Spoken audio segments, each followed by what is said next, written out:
వాసులు మరోమారు నగదు కష్టాలను ఎదుర్కొంటున్నారు. పెద్ద నోట్లు రద్దయిన తర్వాత 50 రోజుల పాటు నగదు కష్టాలు ఎదుర్కొన్నారు. అలాగే మార్చి మొదటి వారం నుంచి కూడాను ఏ ఏటీఎం సెంటర్కి వెళ్ళినా అవుట్ ఆఫ్ సర్వీస్ అయిన బోర్డులే దర్శనమిస్తున్నాయి. మనం ప్రజెంట్ దొండపర్తిలో ఉన్నటువంటి ఏటీఎం సెంటర్లో ఉన్నాం. ఇక్కడ చూసుకుంటే 3 ఏటీఎం మిషన్స్ ఉన్నాయి. 3 ఏటీఎం మిషన్స్లో కూడా అవుట్ ఆఫ్ సర్వీస్ అనే వర్డే కనిపిస్తుంది. చూడొచ్చు మీరు స్క్రీన్లో క్లియర్గా this ATM is temporary out of service, please visit other SBI ATM అని చెప్పి అయితే బోర్డులు అయితే దర్శనమిస్తూ ఉన్నాయి. మొత్తం 3 మిషన్లు కూడా పనిచేయనటువంటి పరిస్థితి. విశాఖ జిల్లా మొత్తం మీద 1134 ఏటీఎంలు ఉంటే దాంట్లో కేవలం 20% మాత్రమే ఏటీఎంలు పనిచేసినటువంటి పరిస్థితి అయితే నెలకొంది.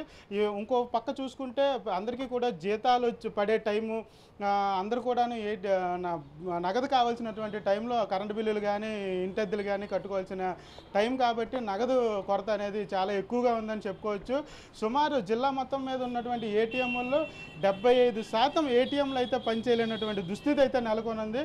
అదేవిధంగా చూసుకుంటే మరో 3 రోజుల పాటు బ్యాంకు హాలిడేస్ అవ్వడంతో ఏటీఎంల్లో నగదు లేకపోవడంతో ఉన్నటువంటి ప్రజలందరూ కూడాను నగదు కష్టాలను ఎదుర్కొంటున్నారు. ఇక్కడ చూసుకుంటే 2 ఏటీఎంలు కూడా ఒకవైపు ఎస్బీఐ ఏటీఎం, మరోవైపు హెచ్డిఎఫ్సి ఏటీఎం, ఈ 2 ఏటీఎంలు కూడాను పనిచేయలేనటువంటి పరిస్థితి అయితే నెలకొంది. మొత్తం అంతా కూడాను జిల్లా వ్యాప్తంగా ఇదే పరిస్థితి. ఎక్కడికి వెళ్ళినా సరే నో క్యాష్ బోర్డులే దర్శనమిస్తూ ఉన్నాయి. చూసుకుంటే మొత్తం మీద 3 రోజులు ఈవేళ రేపు ఎల్లుండి 3 రోజుల పాటు సెలవు ఉండడంతో ప్రజలకైతే మాత్రం క్యాష్ దొరకని పరిస్థితి. ఒకవైపు బ్యాంకులు తెరిచి ఉన్నా సరే లైన్లో నించోలేక లైన్లో ఉన్నా సరే నగదు దొరుకుతుందా లేదా అని తెలియనటువంటి పరిస్థితి అయితే నెలకొంది. ఎక్కడికి వెళ్ళినా సరే ఏటీఎంలలో క్యాష్ లేకపోవడంతో ప్రజలైతే తీవ్ర ఇబ్బందులు అనేవి ఎదుర్కొంటూ ఉన్నారు.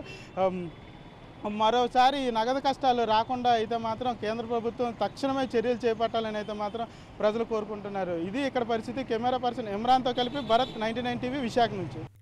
For more updates, please subscribe 99 TV Telugu.